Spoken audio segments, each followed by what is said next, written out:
नमस्कार विद्यार्थी व पालक मित्र हो. मी डॉक्टर सुनील राऊत, संचालक हायटेक एज्युकेशन बीड. जगामध्ये मेडिकलच्या नंतर कुठल्या कोर्सला प्राधान्य दिलं जातं किंवा जगामध्ये कुठल्या कोर्सला जास्त डिमांड आहे? विद्यार्थी आणि पालक मेडिकल क्षेत्राकडे न जाता दुसऱ्या क्षेत्राकडे ज्यावेळेस जातं त्या क्षेत्राचा विचार केला जातो. त्या क्षेत्र म्हणजे कुठलं? तर त्याला इंजिनिअरिंग हे क्षेत्र म्हणतो, अभियांत्रिकी म्हणतो आपण त्याला, टेक्निकल क्षेत्र म्हणतो.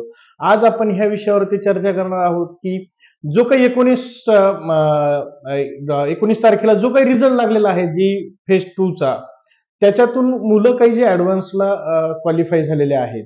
तर ह्याविषयी आपण चर्चा करणार आहोत की ऍडव्हान्सची एक्झाम दिल्याच्या नंतर त्याचे फॉर्म कधी भरायचे, त्याची एक्झाम कधी राहील, त्याच्यातनं कुठल्या कुठल्या कोर्सला कुठल्या कुठल्या कॉलेजला आपण कसे ऍडमिशन घेतले जातात, महाराष्ट्रात याच्यातली कुठले कॉलेजेस आहेत, याबद्दल आपण आज चर्चा करणार आहोत.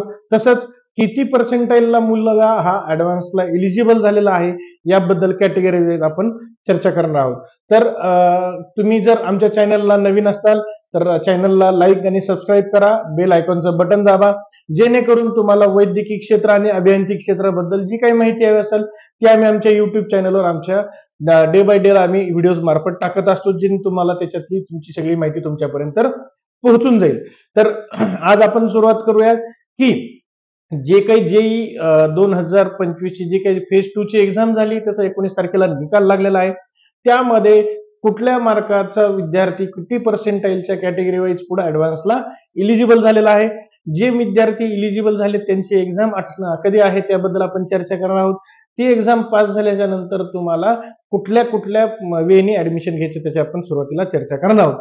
तर सुरुवात करूया आपण की ओपन जनरल कॅटेगरीमध्ये कुठल्या पर्सेंटाईलच्या पुढचे विद्यार्थी जे ऍडव्हान्सला इलिजिबल झालेले आहेत.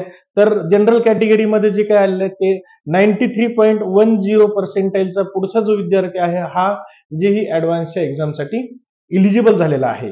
त्यानंतर जनरल ईडब्ल्यूएस मध्ये जो काही म्हणजे पर्सेंटाईलचा कट ऑफ आलेला आहे तो आहे 80.38 म्हणजे 80.38 पर्सेंटाईल आलेला आहे. तसंच ओबीसी एनसीएल मध्ये जे आहे तर ओबीसी एनसीएलचा जो काही विद्यार्थी आहे तो आहे 79.43 म्हणजे 79.43 च्या पुढचा विद्यार्थी हा इलिजिबल झालेला आहे. एससी कॅटेगरीमध्ये जे आहे ते 61.15 पर्सेंटाईलचा पुढचा विद्यार्थी हा जेई ऍडव्हान्सला इलिजिबल झालेला आहे. आणि एसटी कॅटेगरीमध्ये जे आहे 47.90 असे ही कॅटेगरी वाईज जे विद्यार्थी आहेत हे इलिजिबल झालेले आहेत. तसंच अजून एक कॅटेगरीमध्ये जे काही इलिजिबिलिटी आहे ती म्हणजे पीडब्ल्यूडी म्हणजे अपंगच्या याच्यातनं जे काही कोट्यातनं विद्यार्थी लागणार आहेत त्यांच्यासाठी ऍडव्हान्सला जे काही त्यांना पर्सेंटेज पाहिजे ते पाहिजे 0.0079 म्हणजे 0.009 पर्सेंटाईलच्या याच्या पुढचे विद्यार्थी हे ऍडव्हान्सचा फॉर्म भरू शकतात. तर ऍडव्हान्सचा फॉर्म भरायची जी तारीख आहे ही आहे 23 एप्रिल ते 5 मे पर्यंत 2 मे पर्यंत तुम्हाला ते फॉर्म भरायचे आहेत आणि एक्झाम जी आहे 18 मे च्या रोजी होणार आहे.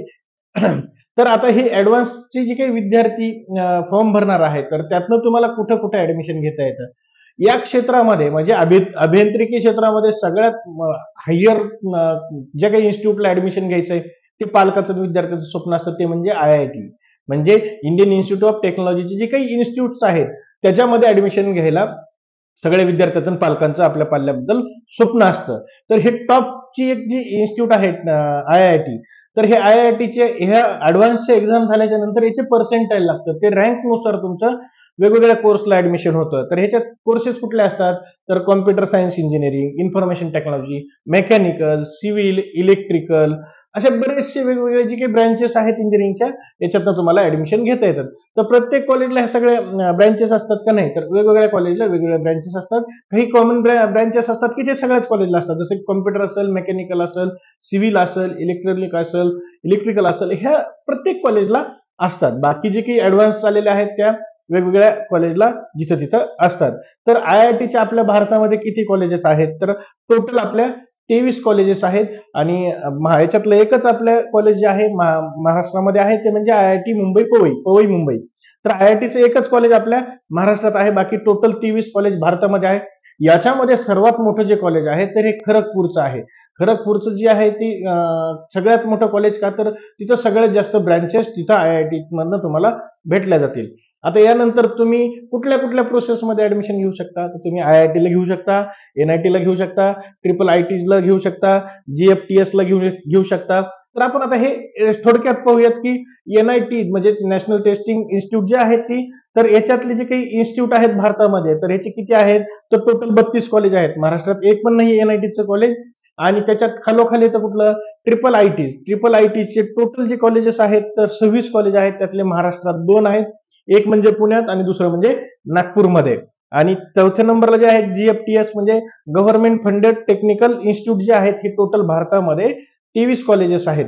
तर असे हे जे काही तुम्हाला जी काही तुम्ही ऍडव्हान्स एक्झाम देणार आहात, त्याच्यातनं तुम्ही पर्सेंटाईल नुसार ज्यावेळेस तुमचं काही रँक लागेल, रँक नुसार तुमच्या याच्यात वेगवेगळ्या कोर्सनुसार तुम्हाला याचं ऍडमिशन होतं. ही टोटल प्रोसेस जी आहे ही ऑनलाईन प्रोसेस जोसा थ्रूच होते आणि याच्यात तुम्हाला प्रत्येक कॉलेजची चॉईस फिलिंग करता येते. तुमच्या रँकनुसार, कॅटेगरीनुसार तुम्हाला याच्यामध्ये ऍडमिशन भेटू शकतं. याच्यामध्ये इंजिनिअरिंग घेण्यामागचा उद्देश काय आहे, तर याच्यात करिअर खूप चांगलं आहे. ग्लोबली तुम्ही जगामध्ये कुठेही जॉब करू शकता. तुमचं जॉब सिक्युरिटी म्हणतो आपण त्याला, ती एक खूप चांगली आहे. याच्यामध्ये आता ही झाली जी आपण जी प्रोसेस जी केलेली आहे, ही जी प्रोसेस आहे ह्या प्रोसेसमध्ये फक्त तुम्ही जी सेकंड फेज मध्ये जे ऍडव्हान्सला क्वालिफाय झाले ह्याच विद्यार्थ्यांसाठी आपण आता बोलतो आहोत. बाकी जे काही MST CETचे जे आता एक्झाम चालू आहेत त्या विद्यार्थ्यांना माझ्याकडनं मनपूर्वक शुभेच्छा. आपला पेपर चांगला घेऊन सोडून आपण चांगले पर्सेंटेज आला.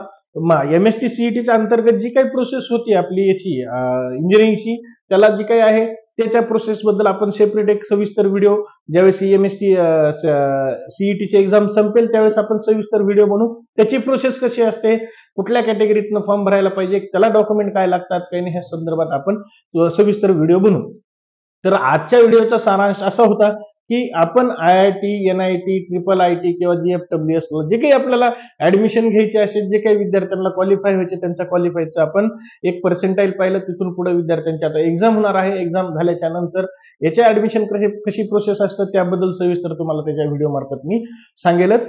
ज्या कुणाला विद्यार्थ्याला इंजिनिअरिंगच्या काउन्सिलिंग बद्दल की जेईला आपण आता JEE first phase second phase दिलाय पण they are not qualify for the advance, तर अशा विद्यार्थ्यांनी काहीच चिंता करू नये. CETची एक्झाम द्या, फॉर्म भरलेला असेल तर CET मधनंही तुम्हाला इंजिनिअरिंगला ऍडमिशन घेता येतं. अदरवाईज तुम्ही CETचा फॉर्म भरला नसेल पण इकडे पर्सेंटाईल कमी आला असेल तर तेही विद्यार्थ्यांचं CETच्या प्रोसेसमधनं ऍडमिशन केलं जातं. बाकी काही विद्यार्थ्यांना खूपच कमी पर्सेंटाईल आले, त्यांना अजून ऍडमिशन कशा प्रकारे घ्यायचे, तर अशा विद्यार्थ्यांनी डिस्क्रिप्शन बॉक्समध्ये जे काही आमचे नंबर दिलेले आहेत त्या नंबरवर फोन करा. व्हॉट्सअप ग्रुपची लिंक दिलेली आहे, त्या ग्रुपला जॉईन व्हा. तुम्हाला पूर्णपणे माहिती तुम्हाला वेळोवेळी तुमच्या व्हॉट्सअप ग्रुपला भेटली जाईल, आमच्या युट्यूब चॅनलला भेटली जाईल. मी अपेक्षा करतो की जे कोणी विद्यार्थी टेक्निकल साईडला किंवा अभियांत्रिकी साईडला जाणार आहेत त्यांच्यासाठी हा व्हिडिओ माहिती पूर्णच असेल. तर आजच्या व्हिडिओ तुर्तास इथंच थांबतो.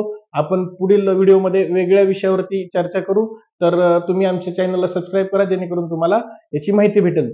आमची पेड काउन्सिलिंग पण चालू झालेली आहे इंजिनिअरिंग आणि मेडिकलची. ज्यांना कुणाला पेड काउन्सिलिंग घ्यायची असेल त्यांनी डिस्क्रिप्शन बॉक्स मधील नंबरला फोन करून पूर्ण माहिती घ्यावी. तुर्तास आजच्या व्हिडिओला इथंच थांबतो. आपली रजा घेतो. नमस्कार.